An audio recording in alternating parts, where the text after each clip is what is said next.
Welcome back, YouTubers. Today we are doing a presentation about WVU basketball. So, have my computer hooked up to the TV here.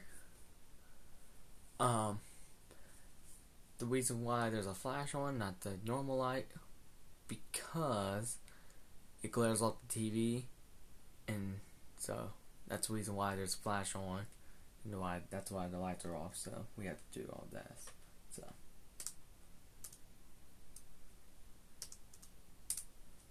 we're just gonna search up PowerPoint. It'll take me straight to here. Right to PowerPoint right here. See, well, I'll do both WVU basketball and WVU football and basketball, so we'll do football first. So we'll do both since these two are done. I forgot I made this.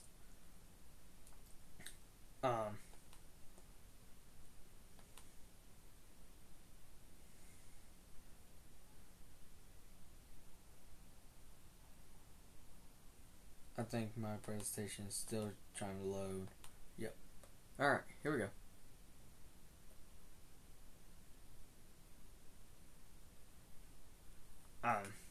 WVU by Evan Witt here. So we got the three helmets. On the right side is the gold, our gold there. The middle is our normal blue. You can't really tell with the camera I'm looking at. And then on the left side is our away helmets. We wear white for away, and we wear blue and gold mostly home. Sometimes we wear gold away and blue away. So here we go. Oh crap, okay. So when did WVU football come out? 1891, WVU has participate in 118 seasons of college football dating back of the year of 1891. It is considered the winningest program in the nation, not a win a national title with a 691 wins and a losing percentage of .600 with 454 losses and 45 tied games. The Mountaineers have played 30 bowl games and winning 13 and losing 17. To me, that sounds a lot, losing to 454. So we probably lost probably like 500 by now. If I could Google this probably a little bit, I might check and see how many losses we probably did actually lose now. I'm thinking it's 500 now since we had Neil Brown and stuff like that. What team is WVU rivalry? WVU's most noted rivalries are the neighboring of Pittsburgh Panthers, the Maryland Terrapins, the Virginia Tech Hokies, and the Marshall May 11th, 2020. Why is there a date on here? Well, oh well. So Pitt is on the top left. The Maryland Terrapins is on the bottom left.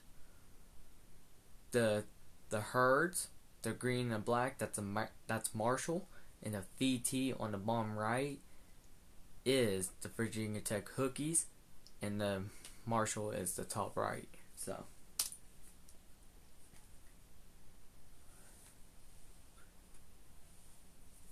how long have West Virginia been in the Big 12? We've been in the Big 12 since 2012. We used to be in the Big East. Back then we used to play Pittsburgh Panthers. So now we do play them still, but they're not in our conference. In the ACC, that stands for Atlantic Coast Conference there. So why does West Virginia football hate Pitt?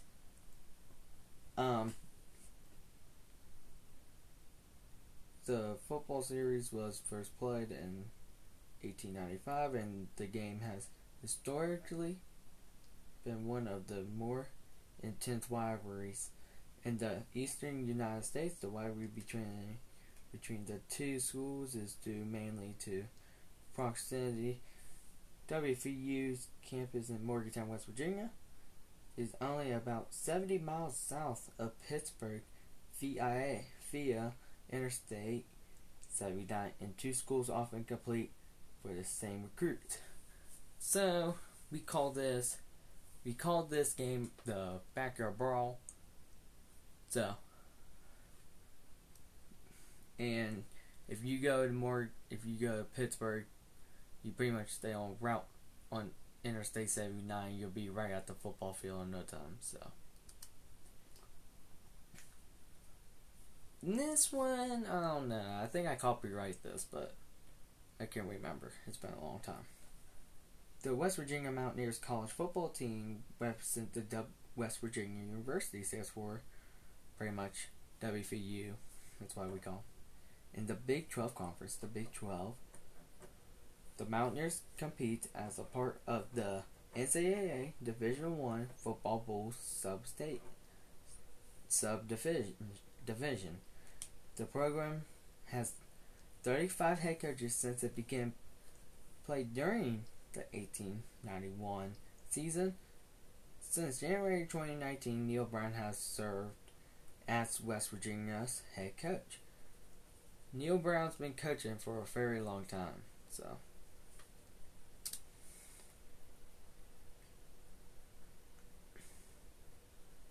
What stadium does WVU football play?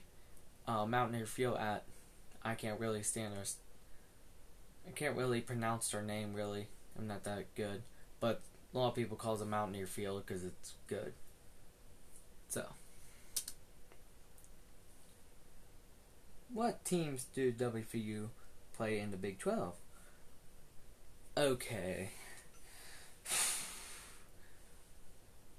If you guys can see my mouse, pink, so you can see it. This is Al State right here. Can I draw this? Oh, bad. So this is Al State right here. This is Al State. This is TCU, stands for Texas Christian University. The Horned Frogs. This is the Cyclones. Kansas State, Wildcats. KSU. OSU stands for Oklahoma State University, and their nickname is Cowboys. We got OU, Oklahoma University. Texas Tech University, the Red Raiders, and these are the Sooners. University of Texas, the Longhorns. Horns down anyway in football, so there you go. They're Longhorns, though. And BU stands for Baylor University, and their nickname is Baylor Bears. Their nickname is Bears. And Kansas Jayhawks, that's their mascot, and that's their logo. There is a Jayhawk that's supposed to be like a weird Jayhawks thing, but the only picture they only had. I hope that X keep it coming up, so the only logo they had was this one, so that's what disappointed me. Oh, I forget what this video is called.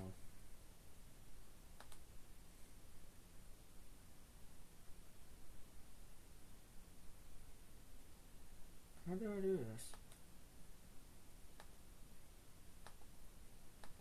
I want that laser gone. Oh, finally got it. I was wanting to get on this link.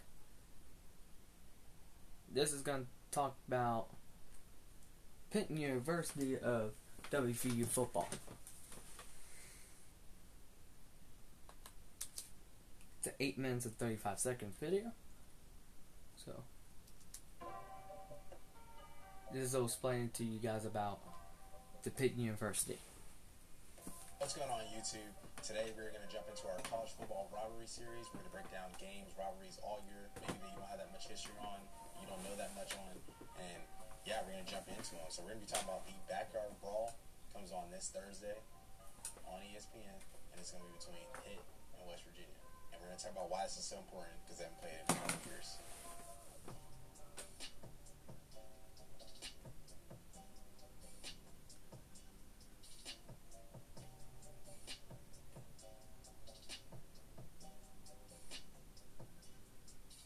So the Backyard Brawl is an American college football rivalry that is between the University of Pittsburgh and West Virginia.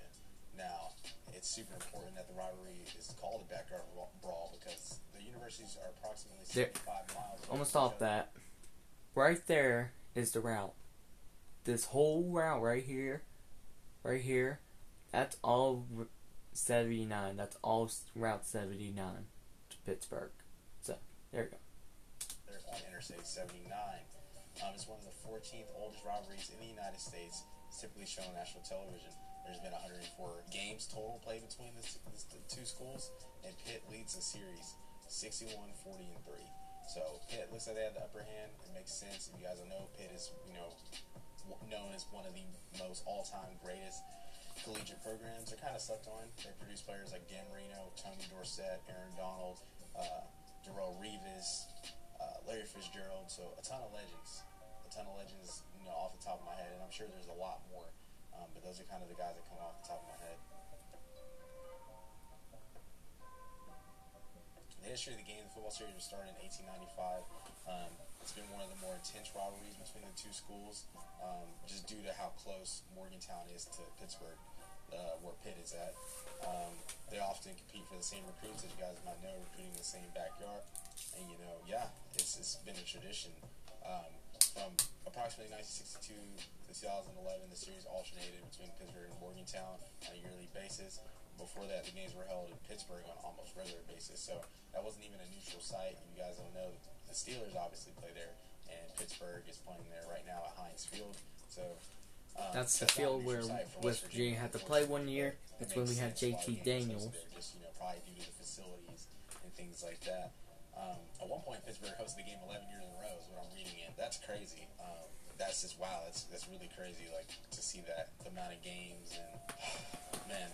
It also says West Virginia started out the series leading 5-1. Pittsburgh won 4 of the There's games. Neil Brown, 154 days. 1908. Let's be honest. Does that football really count? I always say no. So, nope. But yeah, on November 25th, 2004, the Backyard Brawl series saw its 97th game, surpassing the 96th game Penn State and Pitt rivalry.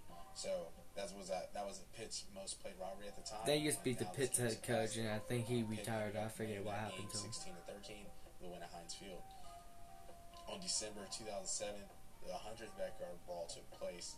Pitt was upset by West Virginia. And these were some days. Like around this time, West Virginia had some guys. They had Pat White, Steve Slayton, another running back. I forget his name. But these were the days. They were in the Big East. And they just had some dogs. That team won NCAA 07.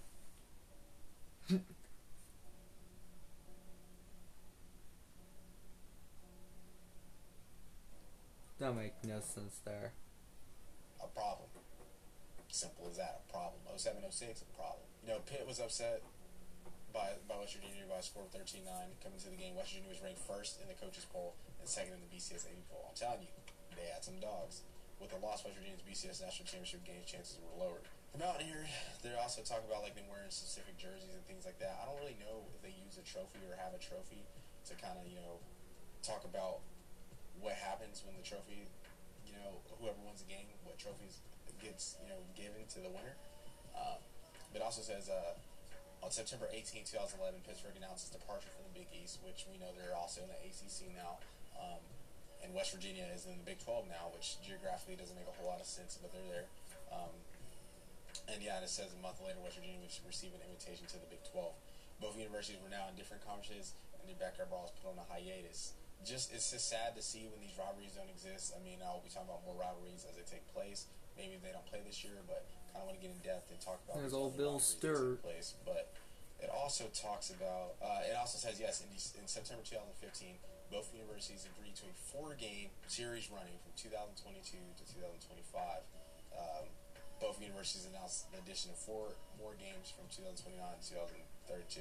So it looks like they're going to play for a little bit, take a break, play for a little bit, take a break.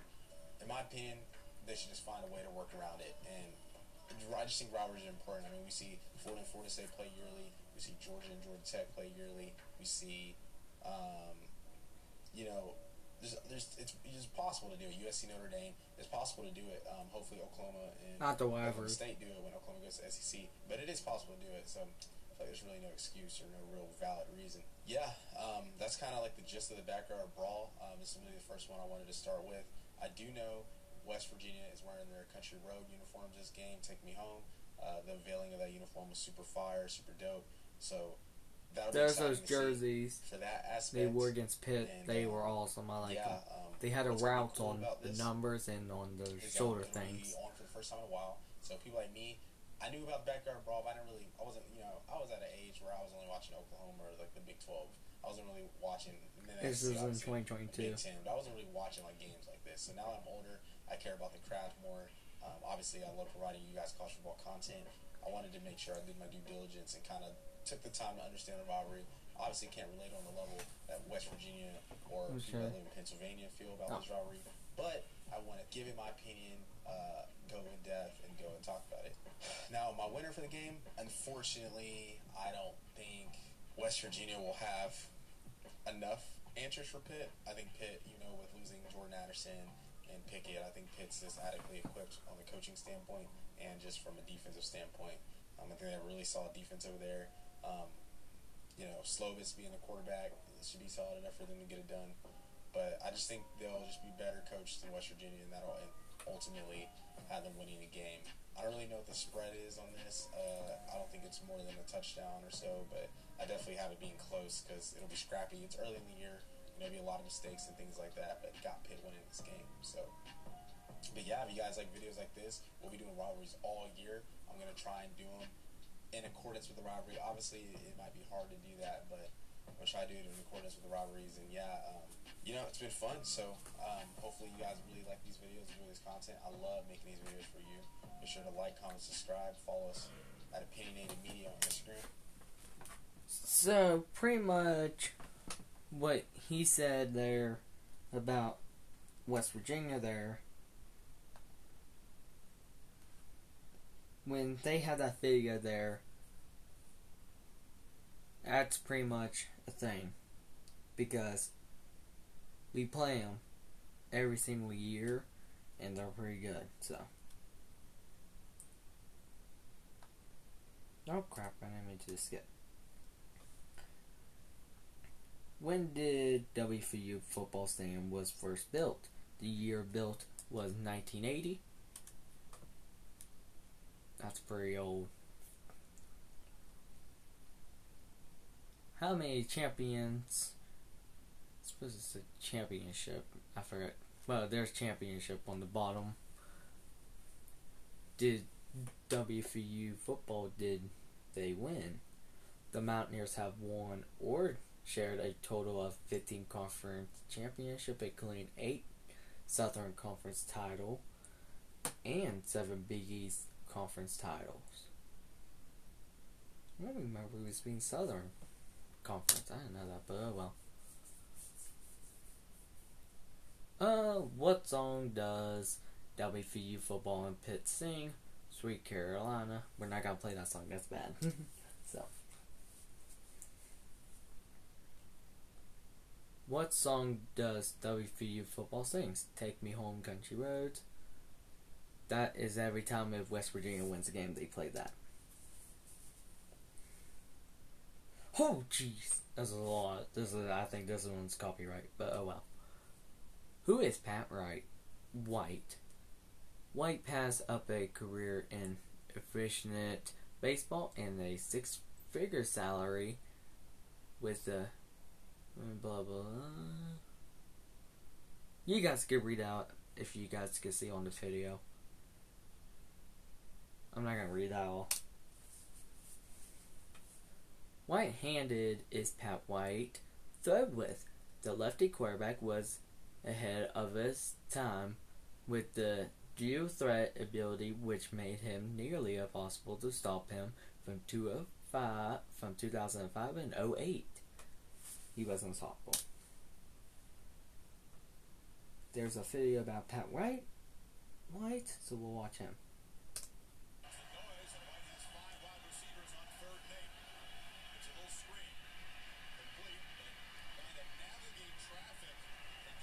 This is against Pitt, at Pitt. Yep, that's a lefty. If the So, pretty much how you can tell if it's a lefty, if the back is on the right side, if your back's facing towards the back side of the right side, you're a lefty. Right is have a back to the left. So, I hope I explained that correctly. This is Pat White and Steve Slayton destroyed Pitt in, I think, in 2006, so. And this is when we was number 8.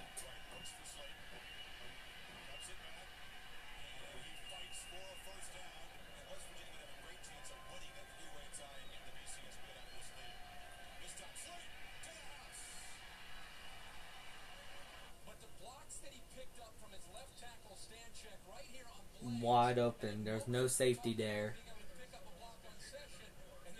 No safeties. There should have been a safety there. I'm not gonna lie. There should have been a safety there to do it. That's first.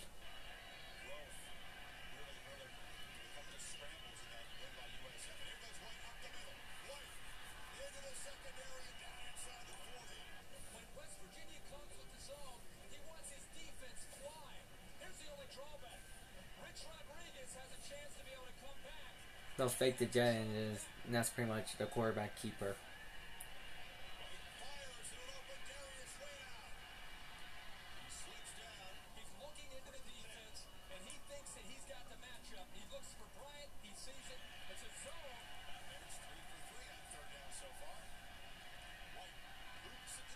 Touchdown.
Face mask.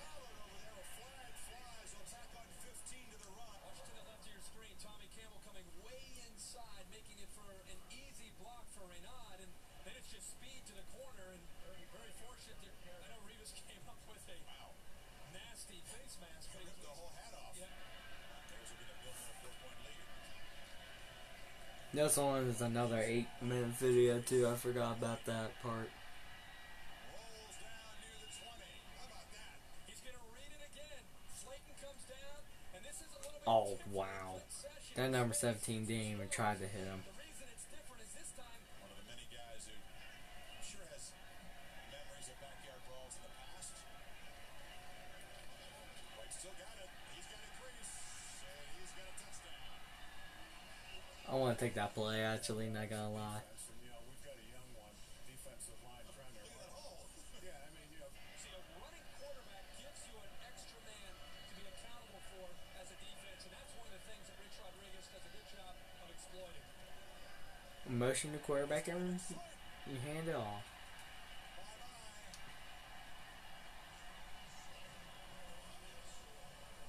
For the lineman to get to the second level, Dan Moses gets to the second level.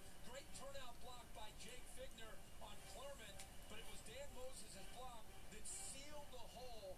And when you have Steve Slayton, and I don't even want to guess how fast he is, but you give him the ball, you can't catch him. 2 touchdown runs, 2 touchdowns receiving. And actually screw the ball together. It is affecting his motion, the way he holds the ball. Now, he actually injured it last season. He thought he could play with it this year, but what the trainers told me is he re-injured it this year, and now he's going to have to get it taken care of. Yeah, I talked to him last night. He said it is a concern. You know, you have to have in your head, Kirk, you got to change hands with the football left and beating an undefeated Rutgers or one-loss West Virginia. White keeps it, follows his blocker, takes a hit. If Notre Dame beats USC, then it becomes an interesting scenario. Notre Dame's a much longer shot than USC. Slate.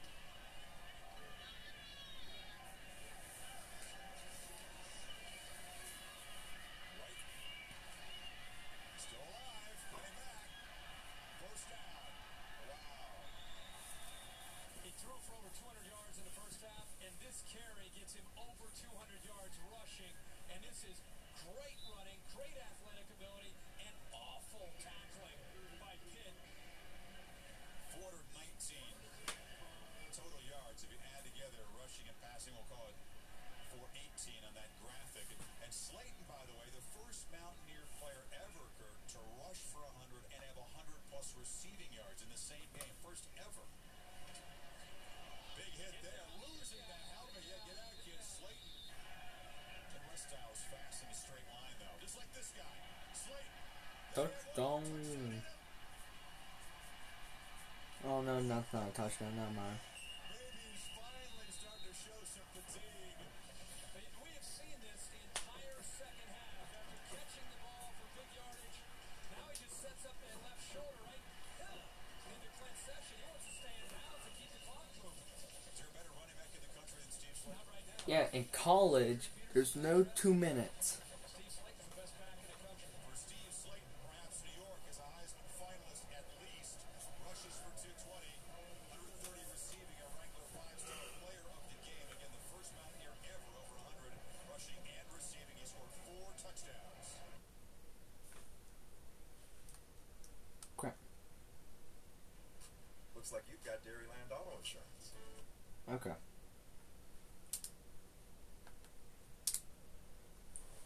Alright. Why does WVU sing Country Roads? The lyrics for Country Roads were written by Bill Danoff and Taffy Nerfer or something, who were reportedly inspired by their drive along Interstate 81, which runs permanently through western West Virginia. So that sign right there, they are coming in it, and they're about to cross Ohio County. So I don't know why there's a picture of this, but I put the picture on there, but it's Bluefield, West Virginia, but it's something. Why does WVU play VA Texas Tech? The VA Tech. That stands for Virginia Tech. The Virginia Tech West Virginia football rivalry is an American college football rivalry between the Virginia Tech Hokies and the West Virginia Mountaineers. The teams met 53 times between 1912 and 2021 every year from 1973 to 2012 as a conference foes, from 1991 to 2003 as a member of the Big East Conference. The winner of the game receives the Black Diamond Trophy. Sponsored by Rush Equipment Company at headquarters in Bluefield, West Virginia. It was introduced in 1997 and was meant to symbolize the Appalachian region, rich coal heritage. The phrase "a black diamond" is often used as the term of coal. So, the Black Diamond, I'll show you the Black Diamond Trophy.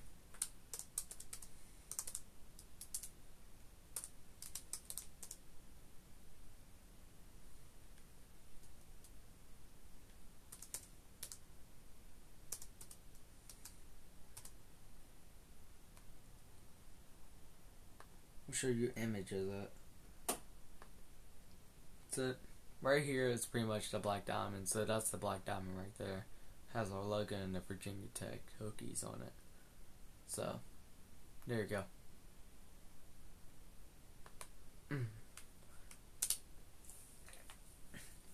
Why does WVU football plays Marshall? The Friends of the Coal Bowl is name given to the Marshall West Virginia rivalry. It is an American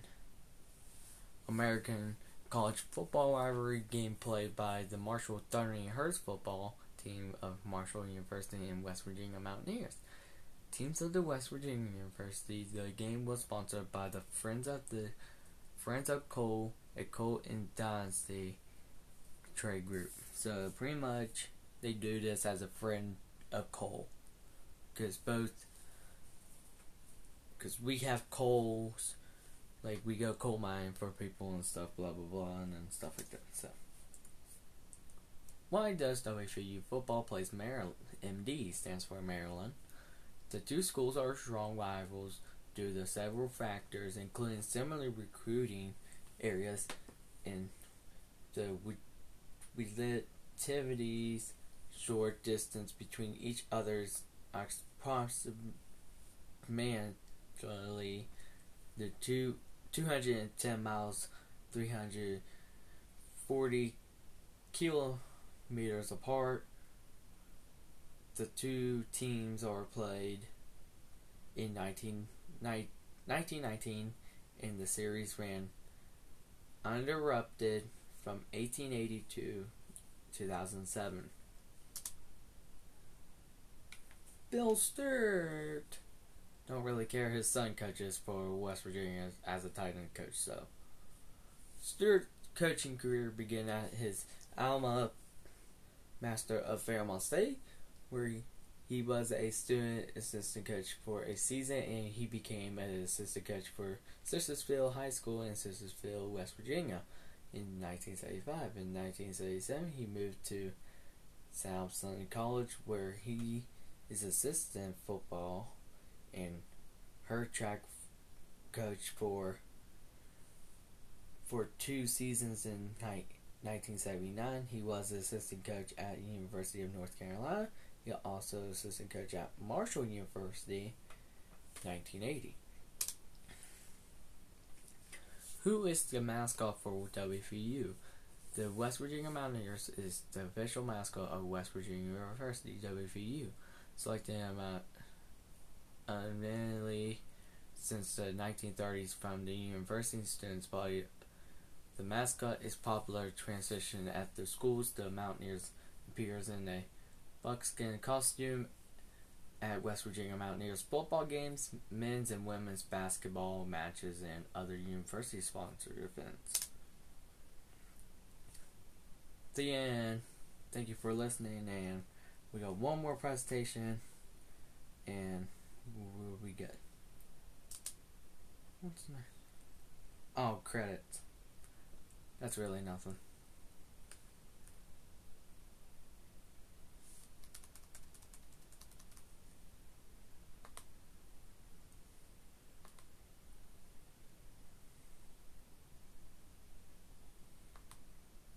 You guys will like this one. This one's pretty nice. I like this one. I actually finished this one today. So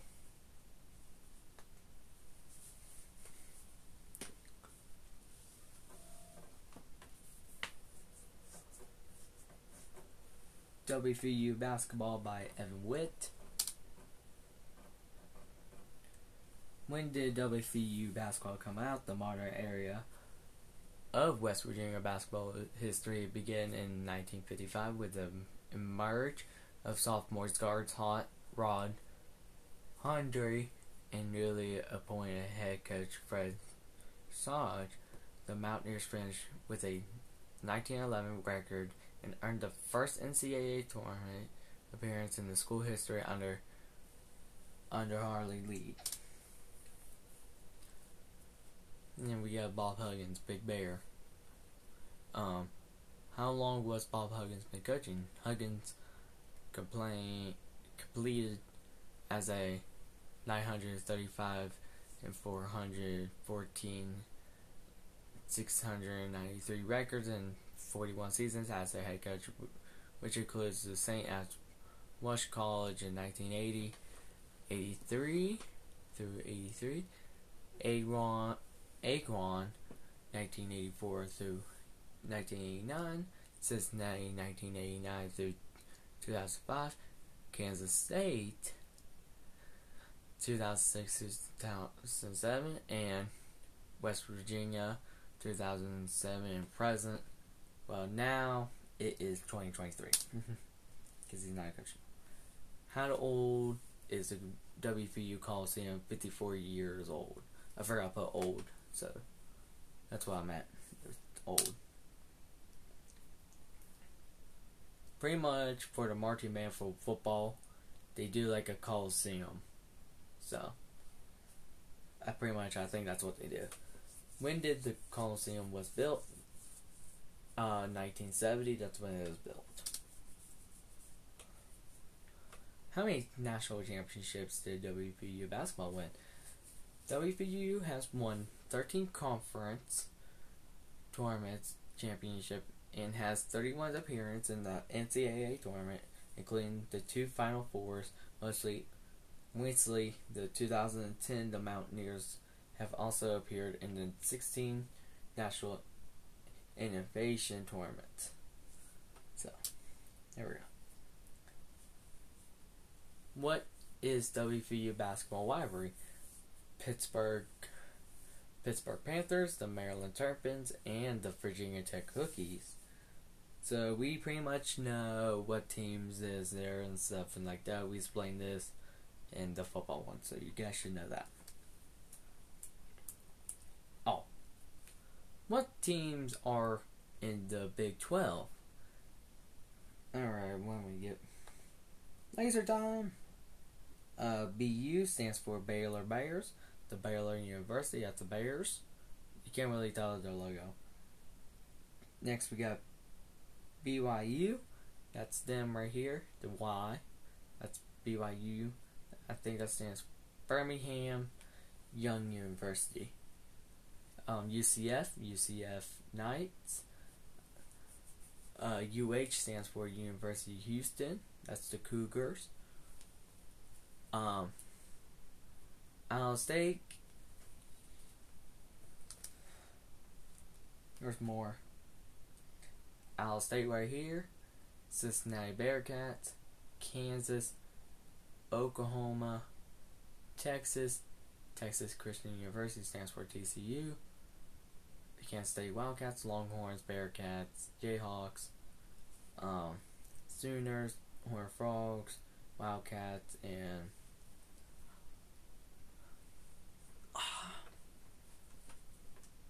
Cyclones. I forgot one team. Oklahoma State's Cowboys football.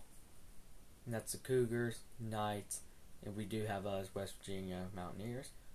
That's the Cougars, so there's 2 Cougars. So this is Cougars, this is Cougars, that's the Bears, that's the Cowboys, and that's the Knights. Right, where here's the Knights.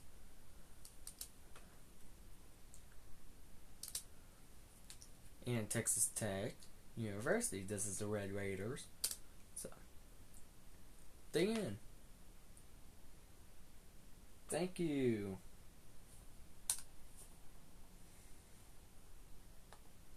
Let me look here. I might. Oh! Tucker County. Let's do Tucker County. I forgot about Tucker County. Tucker County. Let's do Tucker County too. I made this last year. I like it. Alright, start from the beginning. Alright, Tucker County by Evan Witt. Laser time. This is Tucker County right here. This is Tucker. This whole shape. This is Maryland. That's Barber. That's Grant. Pendleton, Randolph, Preston. I don't know who this is. I think this is Upshur. I think somebody's here. I forget who that is. So. Oh well. What year was Tucker County born? Tucker County was created by the act of the Virginia General Assembly on March 7th, 1856. We're almost there.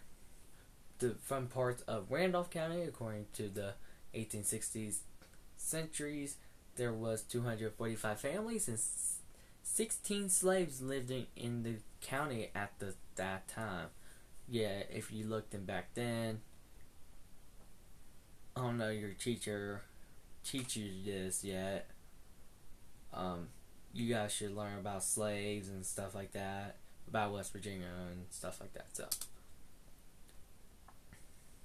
pretty much, I learned about this last year, so that's why I done it.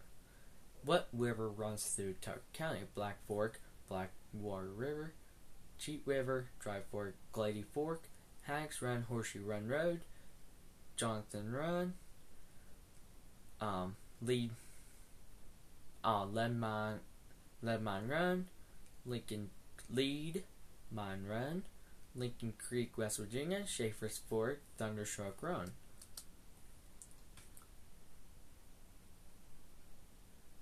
How many people lives in Tucker County? There's at least 6,682 people that lives in Tucker County. What cities is there in Tucker County? Parsons, Davis, Thomas, Hamilton, and Hendricks. Who is Tucker County named after? The county was named in honor of Henry St. George Tucker, Sir. What county was with Tucker with? Tucker County was formed from Randolph County. So if we pull up my laser, this is in color all red here. That's Tucker, and this is Randolph. Right here is Randolph. This is Pocahontas. And I think this is Greenbrier. And then Grant, Pendleton. Well, I probably got that all wrong. But you got Grant, and then I think Hardy County would be here, I think. Blah, blah, blah. So we got Tucker here, Randolph here. That's where we came from, so. What battlefield is Tucker County? Blah, blah, blah. What battlefield is in Tucker County? The Battle of Cornwallis Ford took place on July 13th, 1861 on the Cheat River in Western Virginia. Now is the state of West Virginia as part of the operations in the Western Virginia's campaigns during the American Civil War. So we came from the Civil War, pretty much, if you guys learned about that yet. What state parks is in Tucker County? Blackwater Falls, Canaan Valley, and the Monongahela National Forest. Okay. Blackwater River. Fish. 3 sections of the Blackwater River from the headwaters through the Blackwater Canyon. Clever Run, a great catch in Tucker County off the Between Path, is located near the historic town of St. George. Head west on Route 38. Dry Fork, Randolph, and Tucker counties. The Dry Fork Rivers is the second largest tributary. I don't know how to pronounce that, but oh well. of the Cheat River stocked thoroughly with brown, golden, and rainbow trout from March through May. River's access at Mill Run along River Run is strict forward to affiliate, I don't know how to pronounce that, about 7 miles upriver of Hendricks. So, Fairfax Stone. Oh wow, I gotta read all this. The Fairfax Stones marks the western boundary of the land granted to the Lord Fairfax by the King of England in the 1700s. In the 17s, 2 centuries later, the stone was used to define the boundary between West Virginia and Maryland. Over the years, the stone has been charged out for various reasons. The current Fairfax Stone, the 5th, was detected. I don't know how to pronounce that either. As a state historic monument, whatever. I don't know how many times I want to say this in one thing, on one slide. And become the part of West Virginia State's park system in 1957 when the Western Maryland Railroad gave 4 acres of land surrounding the stone to the state. In 1970, the stone was listed on the National Register of Historic Places. There we go. Oh, just wait. There's more to watch. Watch this video first. Alright. That's funny. Oh. Stop using these weird techniques for home remodels. Try. Proclaimed as the first sawmill west of the Alleghenies, site of a battle where the first Civil War general was killed in action, and home to West Virginia's most popular waterfall. This is Tucker County right there. That's in Parsons. That's Parsons, West Virginia right there. Tucker County. Right here is Parsons.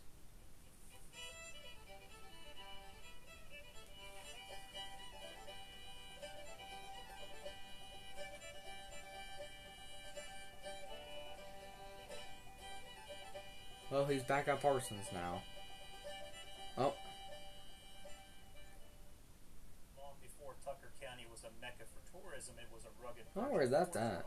I gotta look.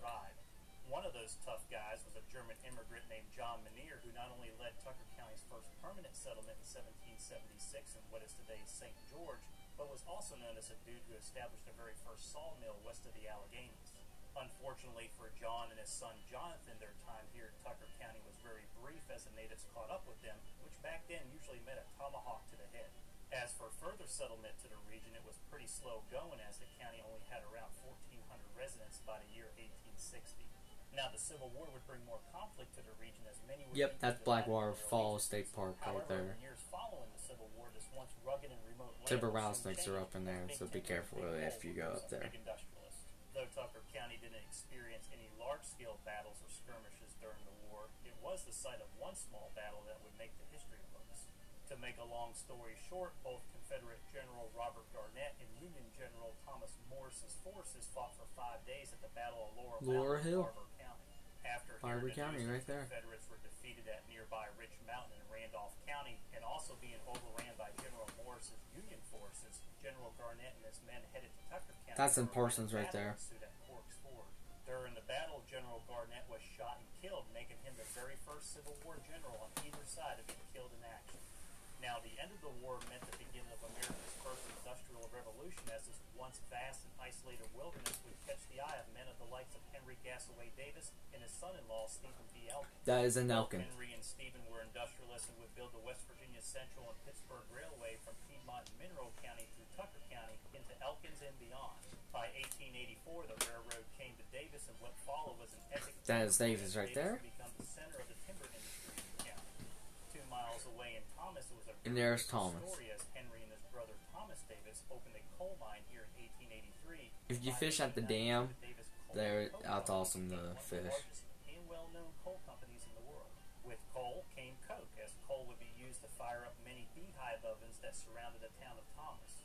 As the railroad made its way to Parsons, Parsons and would also become a vote There's getter. Parsons. Matter of fact, it became the county seat in 1893 when a group of men made a trip to St. George and unlawfully stole Yep. all the records Know where from the that's at. courthouse and brought them by horse and buggy back to Parsons. It seemed I like lived things down were St. really George, taking actually. off in Tucker County as No, its population pretty much soared around to there. 18,675 there's a by difference. 1910. However, by the 1920s, it all changed as sawmills in Davis that produced nearly 9 million board feet of lumber. I used to were live being down there. shut Now I down, live and just somewhere about else. all I'm the not gonna original tell you virgin my forest was what road I live 2 on, but miles some of down you the guys road might in know. Thomas, it was much of the same as coke production If from you guys Homer in subscribe, 1921, some of you and got coal mining some drastically faded, some of and as a you result, should so know did the where I county's live. population.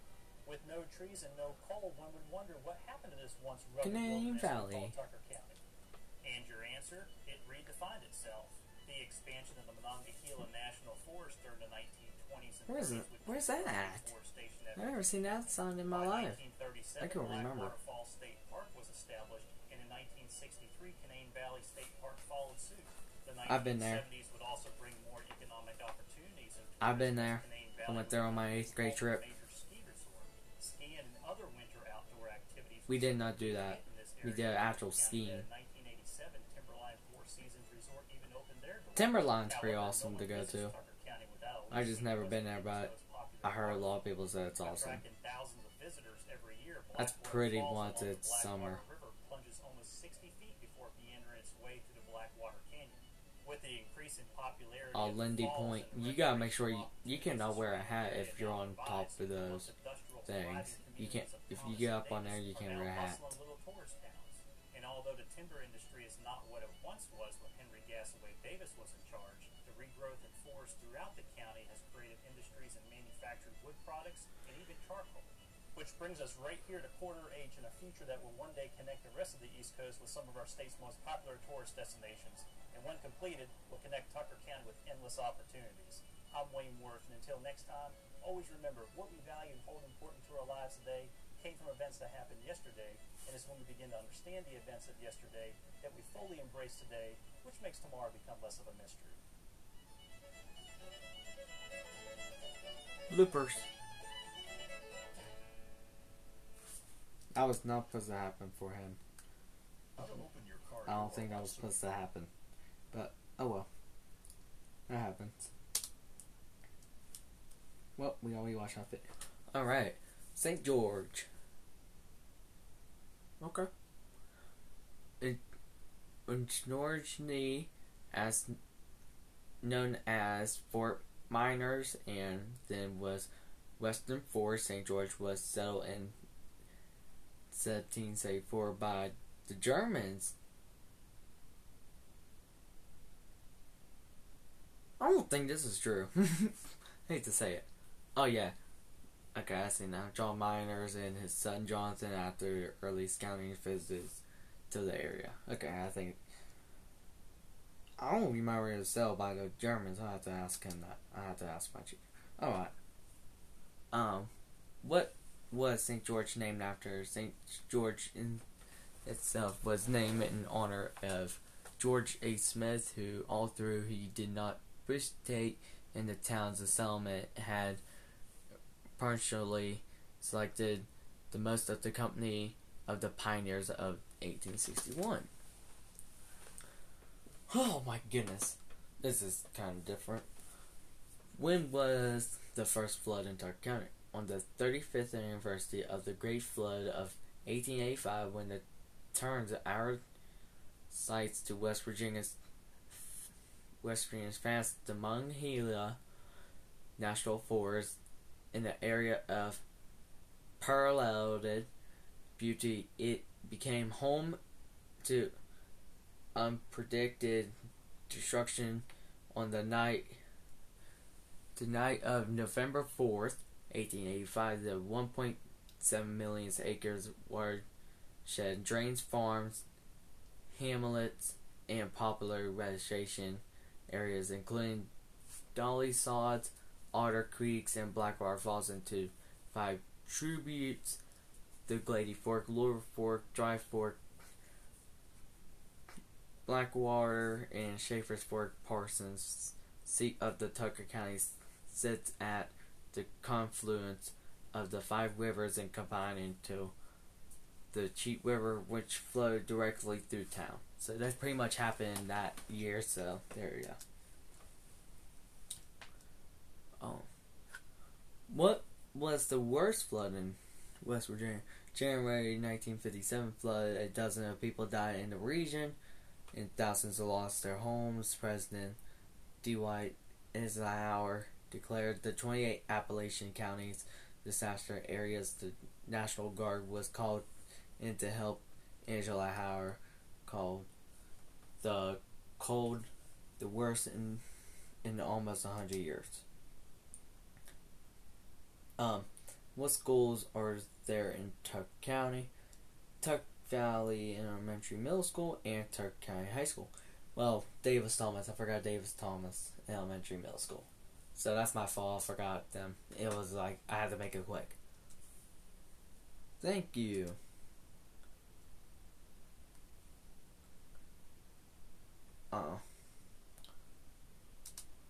There you go.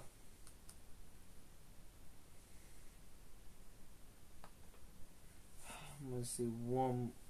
I'm making sure I have every single one.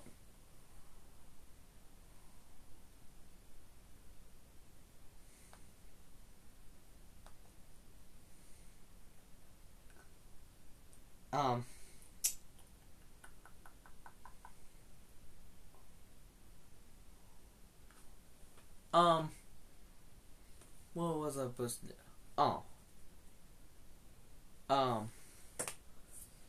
Okay. Thank you for watching my video. This, oh my goodness, this took me for a very long time to do. Thank you for watching my YouTube videos. Remember, you got to June 20th of this year. Let me see how many months is that. Calendar, yeah, calendar. Google Calendar. Alright, zoom in. So, today's the 10th. So, oh, how did he switch months on this? Well, months. 1, 2, 3, 4. So you only have pretty much 4 months away. And the June 20th is here on a Thursday. So, you remember that. So you guys gotta remember some of these stuff.